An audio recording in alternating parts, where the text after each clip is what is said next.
un espacio de reflexión para visibilizar y respetar la diversidad de orientaciones sexuales.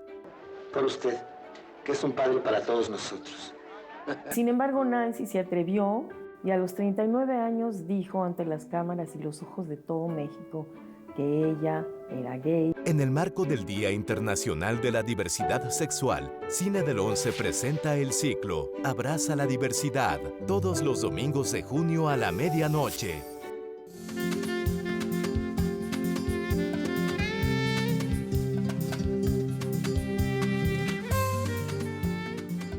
¿Ya empezó usted a aceptar nuestra invitación para entrar aquí a nuestro estudio de Canal 11?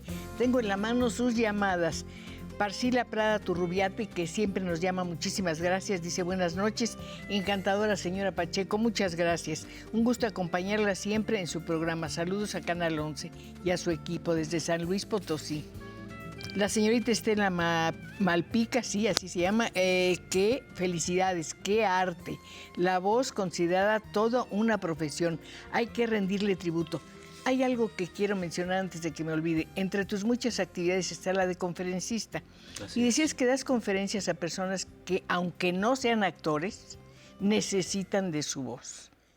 No entendía a qué se refería. Sí, Cristina, el hecho de conocer las magnitudes, los alcances que tiene la voz como una herramienta de comunicación, es algo que he estado compartiendo con ejecutivos, directivos, estudiantes. Es que de la voz dependen muchas cosas, sí, sinceramente. y cómo lograr también impactar en un mensaje. Dicen que cuando un mensaje provoca en la audiencia una emoción, el impacto es doble y la recordación es doble. Entonces, pues, dentro de las cosas que he desarrollado en los talleres y las conferencias es compartir esto con la gente y no solo con otros colegas actores, conductores y demás, sino también el público en general que quiere aprender a usar su voz. Entonces, ha sido un trabajo muy lindo. Ha de ser muy bonito. Sí. Ahora, la voz humana es de una riqueza extraordinaria y es muy misteriosa también. Sí, y cuando vemos cómo se inicia el uso de la voz y después cómo funciona el aparato ¿Realmente fonador. crees que es el más bello de los instrumentos musicales? Bueno, pues es que además involucra viento, percusión, resonadores. A mí me fascina. Yo pienso que esta es una muy buena oportunidad, y perdón que te voy a explotar en ese sentido, Sí. para que sepamos exactamente todo el proyecto del doblaje. Vamos a suponer que en este momento el productor de un programa te dice, yo quiero que hagas el doblaje de tal actor. Exacto. Sí, No tienes todavía guión, te voy a decir de qué se trata, es una obra muy interesante, una historia de amor que tiene que ver con la política, es un poco un thriller. ¿Cómo empiezas a trabajar eso? Normalmente se hacen audiciones para que los actores sean considerados por el equipo creativo, los directores y los ejecutivos de la compañía productora y de la distribuidora. ¿La primera lectura es la que se toma en cuenta o hay varias oportunidades? Al grabarse una audición se pueden hacer varias tomas. Normalmente extraen de una película los momentos más diferentes entre sí en situaciones distintas del personaje. Entonces tú vas y audicionas, entonces te ponen un pedacito del personaje cuando está en una escena más tranquila, una donde está más exaltado, a veces hasta cantando. Si eres apto para eso, te hacen la prueba de voz de canto y así. Entonces eso lo presentan a la distribuidora y la compañía de doblaje y ellos toman la decisión. Él es el que queda, entonces ya te dan llamado. Los papeles importantes, ¿son fáciles de conseguir en el terreno del doblaje? No son fáciles, pero una cosa que es bien interesante es que cuando tú te casas con un actor, puedes seguir su suerte. Por ejemplo, yo... Por el caso de Moya con Freeman. Exacto. Norman Freeman, que le dio Morgan su voz. Freeman. Él lo dobla al principio, vuelve a hacer él otra película, y dicen quién lo dobló, pues lo vuelven a llamar y lo vuelven a llamar. Entonces es maravilloso porque a mí me ha tocado iniciar con actores que no eran muy conocidos y empiezan a hacer una película y otra, y entonces como no hay nada garantizado en que tú vas a hacer la voz, ¿eh? Eso también puede cambiar, pero si hiciste un buen trabajo... ¿A media grabación pueden cambiar? Ha sucedido que hay problemas con quien está haciendo la película original y deciden cambiarla.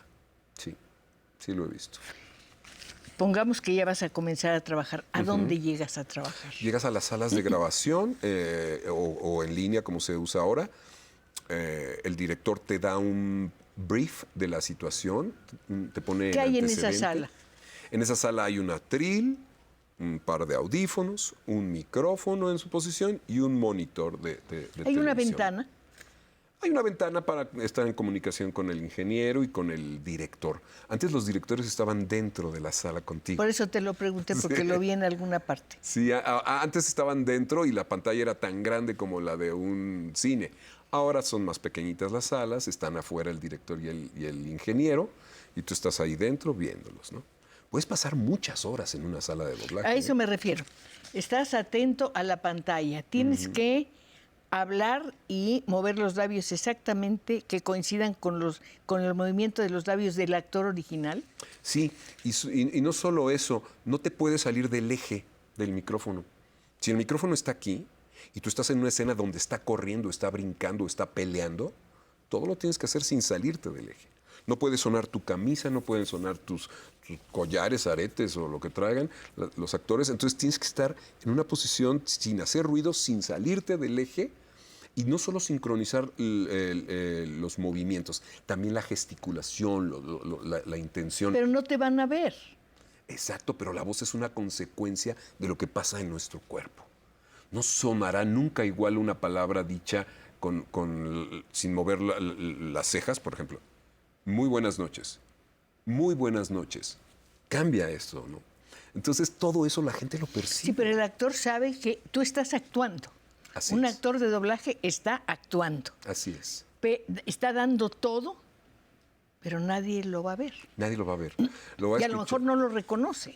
Sí, y bueno, así fue durante mucho tiempo. Hoy en día, no lo creerías, Cristina, la gente cómo nos identifica ya. De veras es increíble cómo te pueden detener en un aeropuerto. Decías en un que era muy restaurante. gratificante para ti viajar Sí. y que en otro país tienen reconocido por la voz, a lo mejor por vas al súper o a la comer. Vas al súper o a la comer, no. Y cantidad de personajes, sobre todo que ya hay generaciones. Yo cumplo el próximo año 40 años trabajando en el mundo de la voz. Qué bonito. Y he visto que gente que ha crecido escuchando a Goofy, escuchando a Will Smith, escuchando al príncipe Felipe o al príncipe Nabín. Un personaje te ayuda a interpretar otro. Por ejemplo, un personaje de una cinta animada te ayuda a interpretar un personaje de una película de amor, por ejemplo, o de aventuras. A mí me costó mucho trabajo. La acción viva, que le dicen a lo que no es animación, pues, live action, tiene otros retos, Cristina, tiene otros retos. Yo, al ser hijo de un imitador y comediante, se me desarrolló mucho más fácil el poder hacer voces de personajes animados. Porque es farsa, porque es comedia, ¿no? En la mayoría de los casos. Eso se me facilitó mucho. Era algo que practicábamos en casa, mis hermanos, todos nosotros, en esta guasa de estar jugando con las voces, ¿no? Y copiando lo que hacía papá, que imitaba, oiga, imitaba Cantinflas.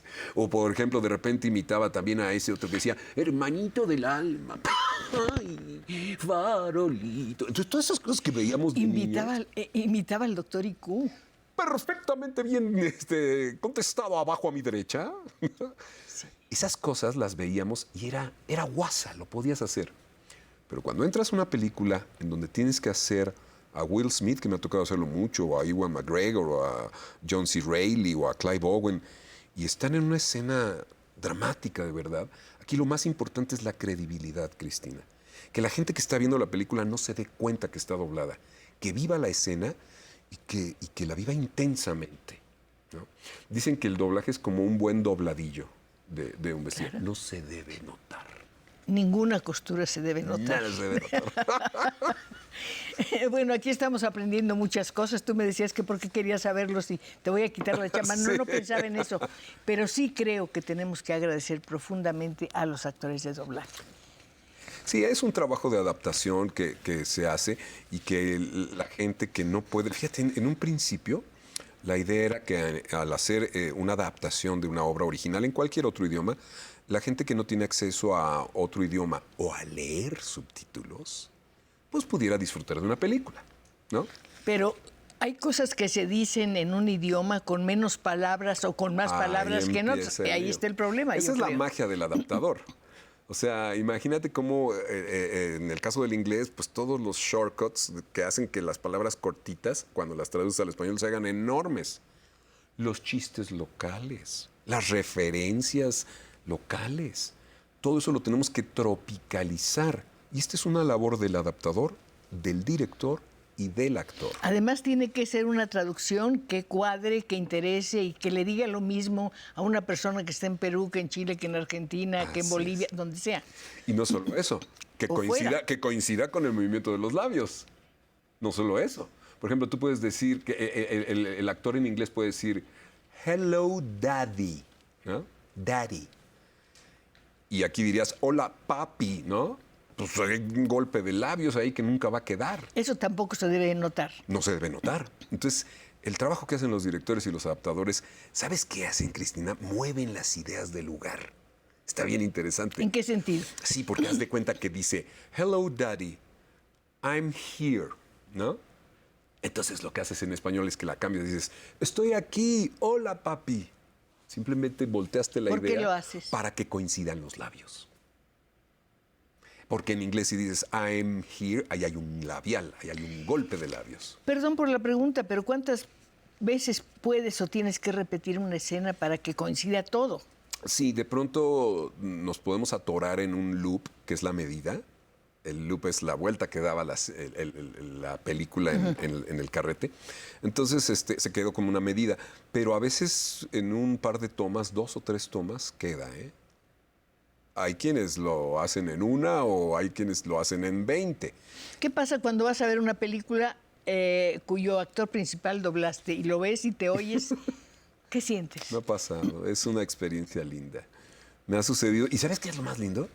Que tú estás sentado en una sala en el cine y la gente que está al lado no sabe quién eres. Pero si tú ves que hay reacción en ellos, hay risas o hay llanto, dices, valió la pena cada minuto. Yo tengo que decirte que hay un corte. Vale la pena también. Vamos al corte. Mientras vamos a la comer. No, ya no.